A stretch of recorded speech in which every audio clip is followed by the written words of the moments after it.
James Whitmore stood at the pulpit of the small-town church, the air thick with the scent of candle wax and old wood, a familiar fragrance that clung to the walls like the weight of tradition. The flickering flames cast shadows that danced upon the stained glass windows, their vibrant colors muted by the oppressive atmosphere that enveloped the room. He often wondered if anyone truly noticed the beauty of those windows, or if they were simply too captivated by the thunderous authority of his voice, which echoed off the wooden beams like a storm brewing in the distance. He was a man on a mission, a preacher who believed he was chosen to wage war, not against flesh and blood, but against the sins that he perceived as a plague upon the faithful. There was no room for grace in his sermons, no gentle reminders of love and compassion. Instead, he wielded scripture like a sword, drawing a stark line between the righteous and the damned. The fear that permeated his messages was palpable, a living thing that wrapped around the congregation, tightening with each word he spoke. He relished the power he felt in those moments, the way their faces would pale, the way their hearts would race as he painted vivid pictures of hellfire and judgment. James often recalled the battles he had fought in his youth, the chaos and bloodshed that had etched themselves onto his soul. He had seen firsthand the consequences of sin, not just in the world around him, but in the hearts of men. Each sermon was a reflection of that battlefield, where he stood as the voice of God's wrath, calling the faithful to arms against the apathy that threatened to consume them. Yet, in the quiet moments when he was alone with his thoughts, a silent doubt gnawed at him, whispering questions that he dared not entertain. He silenced those doubts with scripture, reminding himself that weakness had no place among the devout. On a particularly stormy Sunday, the church was filled with a tension that mirrored the weather outside. Dark clouds loomed overhead, casting a shadow over the congregation as they settled into their pews, their faces a mix of anticipation and dread. James stepped onto the pulpit, ignited by a fervor that coursed through his veins like wildfire. He could feel the weight of the world upon him as he began to shout about the state of the world, about the sins that crept into their lives like thieves in the night. "Look around you!" he thundered, his voice rising above the sound of the wind howling outside. "The devil is at work, and he seeks to devour your souls. You must choose, stand with the righteous or fall into the abyss." The congregation shifted uneasily, their anxiety palpable. But he pressed on, driven by a relentless need to awaken them from their spiritual slumber. The words flowed from him, a torrent of righteous indignation, as he painted a vivid picture of the impending doom that awaited those who strayed from the path of righteousness. But then, as he reached the crescendo of his sermon, a sudden pain gripped him, a sharp, searing sensation that coursed through his chest, stealing the breath from his lungs. The words faltered on his lips and he staggered, the pulpit blurring before his eyes. The congregation gasped, their expressions shifting from fear to concern as he clutched the edges of the wooden lectern, trying to steady himself. In that moment, the world around him began to fade, the voices of his congregation dissolving into a haunting silence deeper than he had ever experienced. It was a silence that stripped away the reality he had clung to, leaving him suspended in an abyss filled with questions he had long buried. "James," a voice called from the void, gentle yet firm, echoing in the darkness that enveloped him. It was not the voice of condemnation he had always imagined, but something more profound, more intimate. "James, you have fought many battles, but this one is different. You are not alone." He felt the weight of that voice, a presence that wrapped around him like a warm embrace, pulling him deeper into the silence. The doubts that had haunted him now surfaced, swirling around like specters in the dark. Was he truly a vessel of divine judgment, or had he become a prisoner of his own fears? Had he lost sight of the love and grace that were meant to guide his path? "Who are you?" he whispered into the darkness, his voice trembling. "I am the whisper in the storm, the light in the shadows. I am the truth you seek, the love you have overlooked. You have been a warrior, but now it is time to understand the heart of the battle." As the voice spoke, images flashed before him, faces of those he had preached to, their eyes filled with fear rather than hope, their hearts burdened by the weight of his words.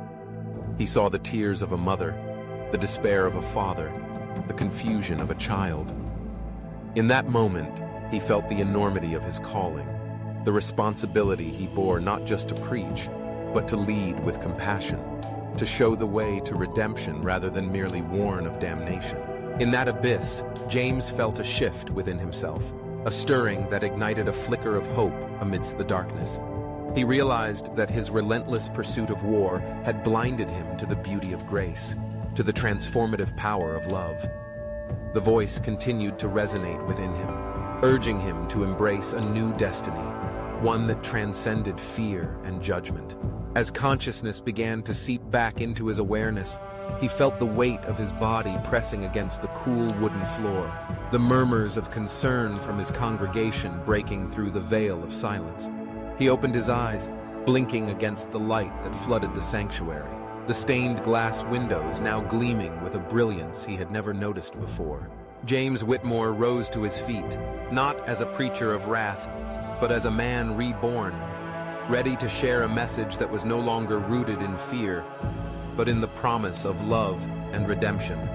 The storm outside raged on, but within him, a new calm began to take hold, whispering of a future where he could lead his flock not into battle, but into the arms of grace.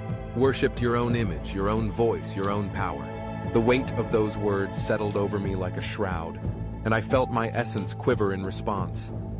I had stood at the pulpit, proclaiming divine truth, yet I had been a mere echo of my own desires, a hollow vessel filled with self-righteousness rather than genuine faith.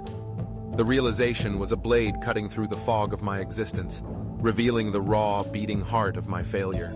I staggered backward, disoriented, as the mirror shattered around me, each fragment reflecting the faces of those I had wronged. I saw the young woman, eyes filled with confusion and hurt, the man who had come to me in search of solace, and the countless souls I had dismissed as unworthy. Their silent gazes pierced through my facade, stripping away the layers of pride until I stood bare before them, exposed and vulnerable. In that moment of clarity, I understood that I had built my life on a foundation of judgment rather than love, a fortress of self-importance that had isolated me from true connection. I had wielded my faith like a weapon, striking down those who dared to question or challenge me, all while cloaking my actions in the guise of righteousness. I had not been a shepherd. I had been a wolf in sheep's clothing, devouring the very souls I was meant to guide. As the last shard of the mirror fell to the ground, a new presence emerged from the shadows. It was a figure clothed in light, radiating warmth that cut through the oppressive darkness surrounding me. I felt an overwhelming pull, a yearning to draw closer, to bask in the light that seemed to promise understanding and forgiveness. "James," the figure spoke, and the voice was like a balm to my tortured spirit. "You have wandered far, but you are not beyond redemption. The path back is fraught with humility and love, but it exists nonetheless." I fell to my knees, the weight of my sins crashing down upon me like a tidal wave. "I am unworthy," I sobbed, my voice breaking. "I have failed you, I have failed them." The figure knelt beside me, the light enveloping us both. "It is true that you have strayed, but your heart still beats with the potential for love. The journey back begins with acknowledging your failures, with seeking forgiveness from those you have hurt, and from the God you have yet to truly know." With each word, the darkness around me began to recede, revealing glimpses of what could be, a world filled with compassion, understanding, and grace. I saw the faces of those I had wronged, not as shadows of my past, but as living testaments to the power of love and forgiveness. I saw the young woman smiling, the man who had once sought solace now embracing those around him, and the faces of my congregation transformed by acceptance rather than judgment. A surge of hope ignited within me, a flicker of light amidst the darkness. "How do I begin?" I asked, my voice trembling with a mix of fear and anticipation. The figure extended a hand, and I took it, feeling warmth flood through me. "You begin by seeking truth, by laying down your armor of pride and opening your heart to the love that has always been there, waiting for you to embrace it. You must learn to listen, to truly listen, not just to the words of others, but to the whispers of your own soul. As I stood, the landscape around me began to shift, the desolation giving way to a path illuminated by flickering lights, each one representing a moment of connection, a chance for redemption. The figures around me encouraged me forward, their silent support a reminder that I was not alone in this journey. With each step, I felt the chains of my past begin to break, the weight of my arrogance lifting as I embraced vulnerability. I moved toward the light, toward the promise of a deeper understanding of faith and love. I began to see the world not as a battleground of judgment, but as a tapestry woven with the threads of humanity, each strand unique, yet intertwined in a shared existence. As I walked, I could hear the echoes of my former self, the voice that had once roared from the pulpit now transformed into a gentle whisper of compassion. I understood that true strength lay not in condemnation, but in love, not in power, but in humility. I had been given a second chance, a chance to know God not through the lens of my own arrogance, but through the eyes of those I had once deemed unworthy. And so, I stepped into the light, ready to embrace the journey ahead, ready to learn what it truly meant to be a servant of love, a warrior for compassion, and a vessel of grace. The world had not vanished. It had simply been waiting for me to awaken to its beauty, to the truth that lay beyond my own reflection. The silence of absence had transformed into the symphony of existence, and I was finally ready to listen. In the depths of a suffocating darkness, he found himself suspended in a silence so profound, it felt like a physical weight pressing down upon him. It was a void that seemed to consume every ounce of light, leaving him adrift in a sea of uncertainty. The absence of sound was heavy, almost tangible, wrapping around him like a shroud. It was here, in this abyss, that a whisper emerged, delicate yet insistent, threading its way through the silence and challenging the very foundations of his understanding of God. "Who do you think you are?" The whisper coiled around him, igniting a flicker of awareness. It was a question that reverberated through the darkness, demanding attention, demanding introspection. As he grappled with the weight of the inquiry, the void trembled, and from the shadows, mirrors began to materialize. They appeared like portals into his past, each one reflecting not just his physical form, but distorted versions of himself, haunting echoes of moments long buried and forgotten. One mirror caught his eye first, revealing a scene that twisted his stomach.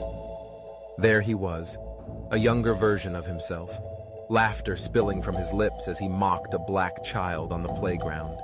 The reflection was grotesque, the joy he felt then now twisted into a cruel mockery of innocence. The child's face, marred by confusion and hurt, bore witness to his ignorance, and guilt surged within him, a tide of shame that threatened to drown him.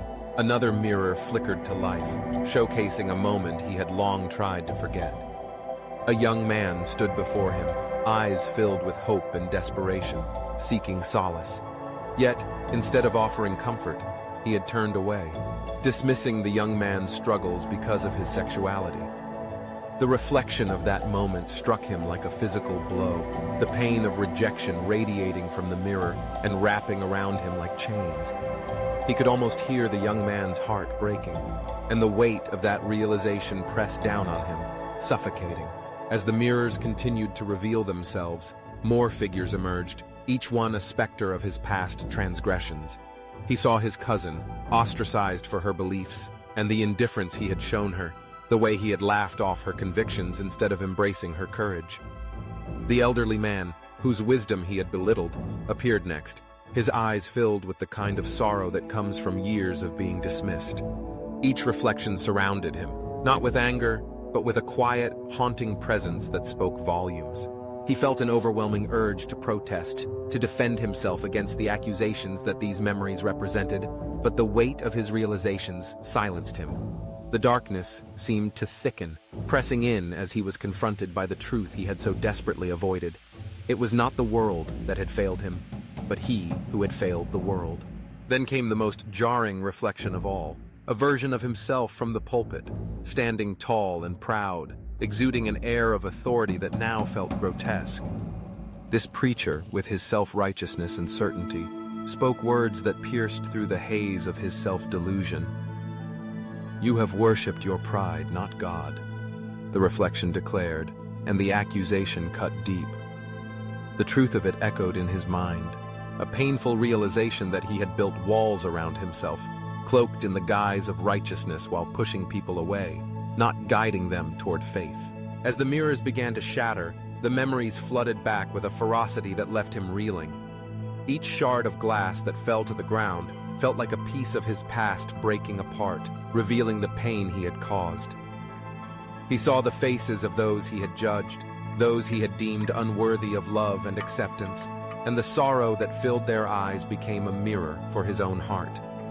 He had driven them away with his disdain, with his arrogance, and the weight of that realization was unbearable. In that climactic moment, he wept, not out of fear of judgment or damnation, but from a profound sorrow for who he had become. The tears streamed down his face, each drop a testament to the pain he had inflicted on others and the blindness that had kept him from seeing the truth. He acknowledged his wrongs, each confession a step toward redemption, a release of the burdens he had carried for far too long. Just as the darkness began to lift, a calm voice broke through the remnants of his despair, assuring him that while he had lost everything, he could now learn. The voice was gentle, yet firm, like a beacon of hope in the midst of the storm raging within him. With the last of the mirrors breaking, he felt a transformation begin to take shape within him. He was no longer the man who stood in judgment, but a humbled soul ready to listen, ready to learn. The reflections that had once tormented him now served as guides, illuminating the path toward understanding. He understood that faith was not a weapon to wield against others, but a bridge to connect with them, to embrace their struggles and celebrate their journeys. In that moment of profound self-reflection, he felt a shift. The darkness that had once enveloped him began to recede, replaced by a dawning light of humility. He was ready to embrace faith in a way he had never done before, one rooted in compassion, acceptance, and love. The echoes of his past no longer haunted him. Instead, they became lessons, reminders of the importance of understanding over judgment. As he emerged from the shadows, he carried with him a newfound commitment to be a source of light for others, to guide rather than condemn, to love rather than judge. In this moment of clarity, he understood that faith was a journey, one that required constant learning, humility, and an open heart. And for the first time, he felt free. In the stillness of his mind, Nathan found himself enveloped by a suffocating darkness, a void that seemed to stretch infinitely in every direction. It was a stark contrast to the life he had led, filled with the bright lights of his self-assuredness and the clamor of his own righteousness. He had always believed he was on the right path, a beacon of truth in a world muddied by sin and ignorance.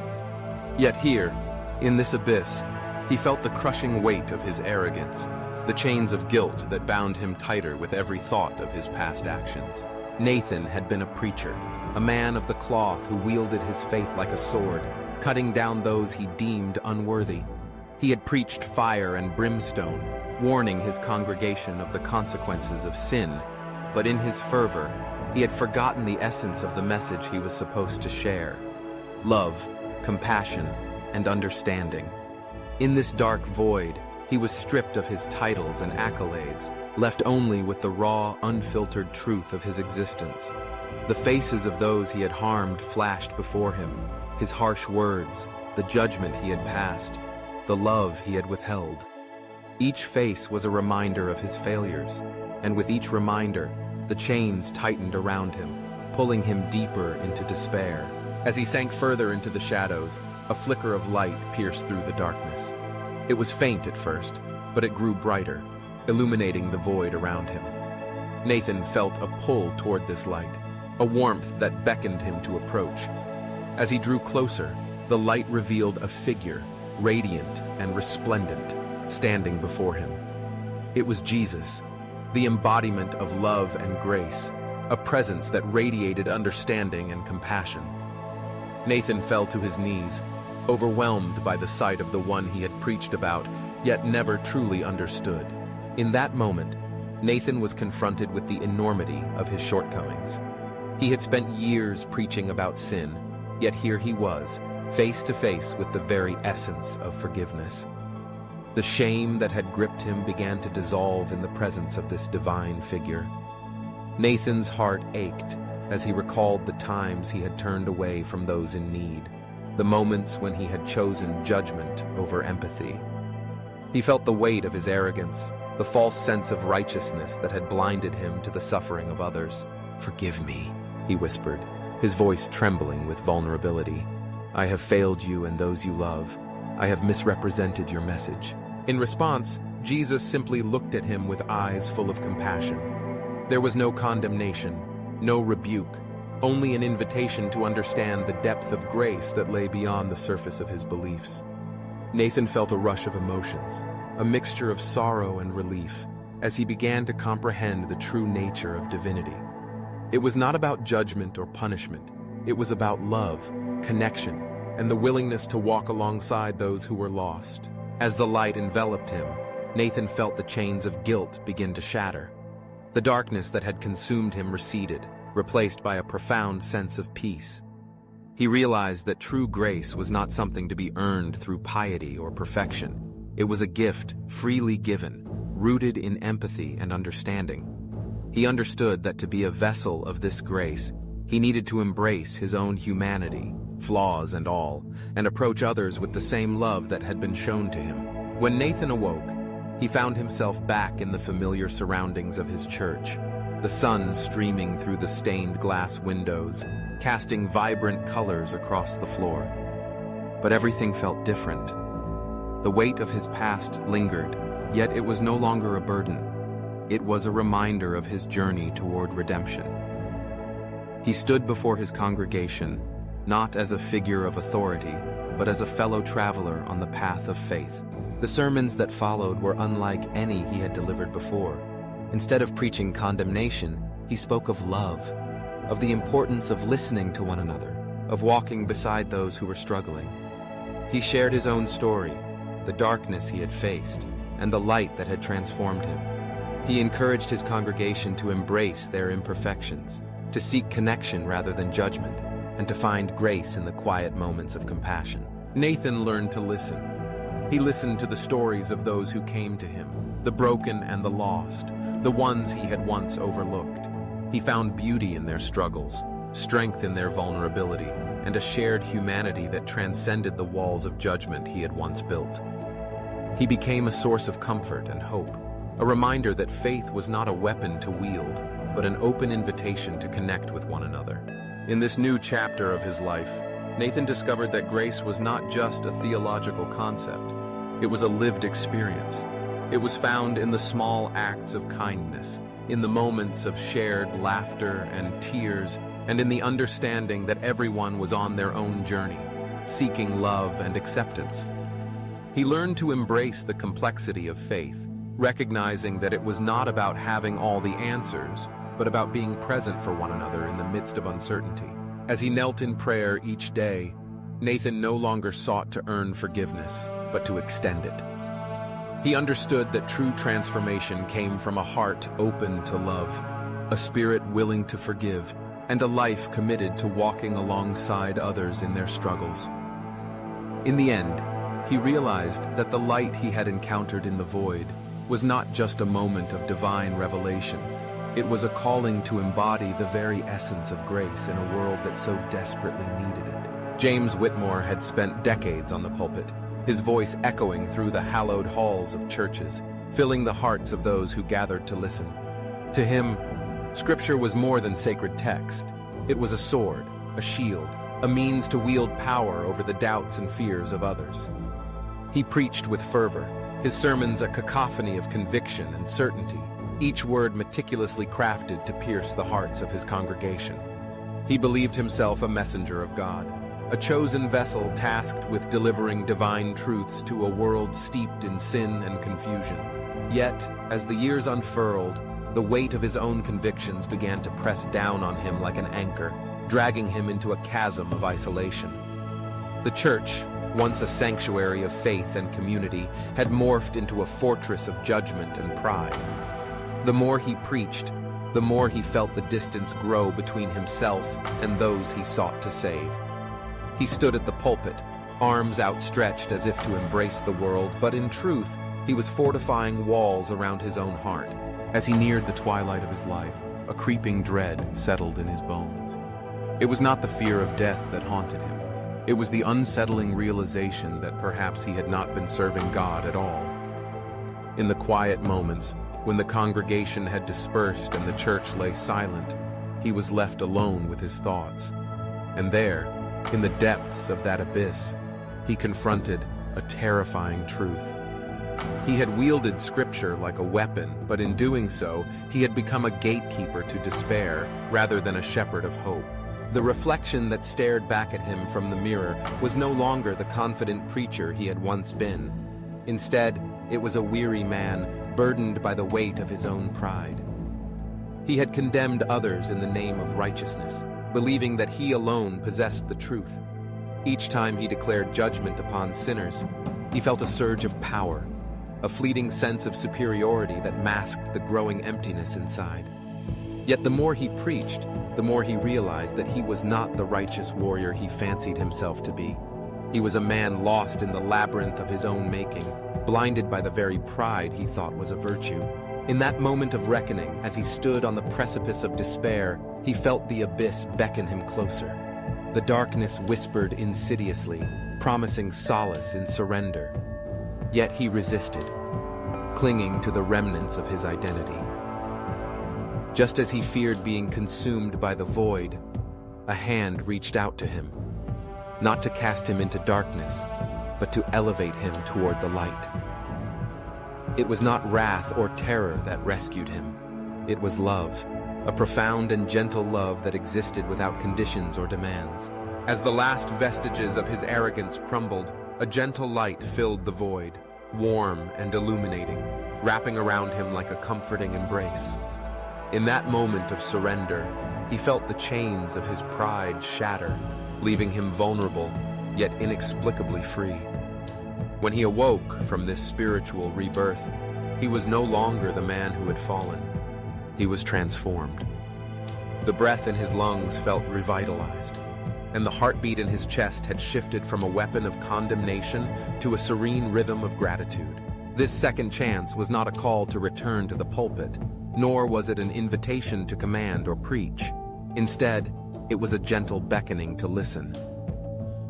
The old James Whitmore had spoken too often, drowning out the whispers of those around him. The new man recognized that profound wisdom often lay in silence, in the spaces between words where true connection could flourish. He stepped away from the pulpit, the familiar wood beneath his hands feeling foreign now. No longer did he wield words as weapons. Instead, he chose to move among the people, where faith manifested in subtle acts of kindness rather than loud proclamations. He began to engage with the community in ways he had never considered before, listening to their stories, their struggles, and their joys. Each conversation became a sacred exchange, a moment of shared humanity where he could extend compassion rather than judgment. Though not everyone accepted his transformation, some mocked him. Dismissing his newfound humility as weakness, James found that it no longer mattered. The new James Whitmore had nothing to defend or prove. He had shed the armor of pride that had once defined him, and in its place, he wore a cloak of vulnerability that allowed him to connect with others on a deeper level. For the first time, he believed, not because he spoke about God, but because he had finally listened. In that hush, in the profound silence where faith is neither forced nor feared, he found clarity. He had walked through fire, consumed by the flames of his own making, and now he walked in light, guided by love and understanding. The realization that emerged from this transformation was the true miracle. No longer did he feel the need to stand above others, preaching down from a pedestal. Instead, he found joy in walking alongside them, sharing in their struggles and triumphs. He understood that faith was not a doctrine to be enforced, but a journey to be shared, a tapestry woven from the threads of countless lives intertwined by love and compassion. As he moved through the community, he became a quiet presence, a gentle reminder of the power of listening and understanding.